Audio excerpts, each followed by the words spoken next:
16 বছর পরে প্রাণ খুলে কথা বলার সুযোগ পেয়েছি আমরা কি আল্লাহর শুকরিয়া আদায় করবো না? সবাই বলে আলহামদুলিল্লাহ, আলহামদুলিল্লাহ। আমরা লক্ষ্য করেছি যে দেশের সরকার এদেশ থেকে পালিয়ে যেতে বাধ্য হয়েছে। তারা মনে করেছিল দমন করে, অত্যাচার করে, খুন করে, ফাঁসি দিয়ে, জেলে ঢুকিয়ে আইনাঘাত সৃষ্টি করে ইসলামী আন্দোলনকে দমানো যাবে। এটা ঠিক নয়। ইসলামকে এভাবে দমানো যায় না। এবারে যা দমানো চায় তারা এই দেশ থেকে নিচ্ছিন্ন হয়ে যায়।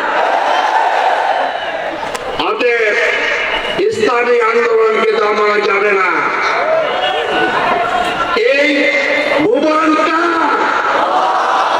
আমরা কার, এ ভুবনে আইন চলবে কার, কিন্তু এটা ভুলে গিয়েছে ওরা।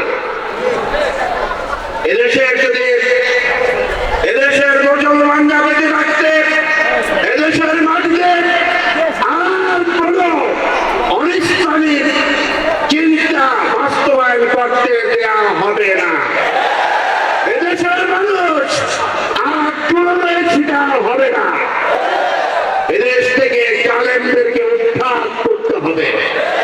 এদেশের মানুষ বৈষম্য দূর করতে চায়, শান্তি চায়, শৃঙ্খলা চায়, নিশ্চয়তা চায়, নিরাপদে ঘুমাতে চায়।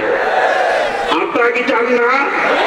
অতএব আজকের এই প্রোগ্রামের শুরুটা আমি বলবো, আসুন আজকে এখান থেকে আমাদের আমির জামাতের বক্তব্য শুনে এই বরিশালের প্রতিটি মানুষের কাছে কাছে গিয়ে, প্রতিটি মানুষের তালে তালে গিয়ে তাদের কাছে ইসলামের সুমহান আদর্শ পৌঁছিয়ে দেবো আমরা ইনশাআল্লাহ।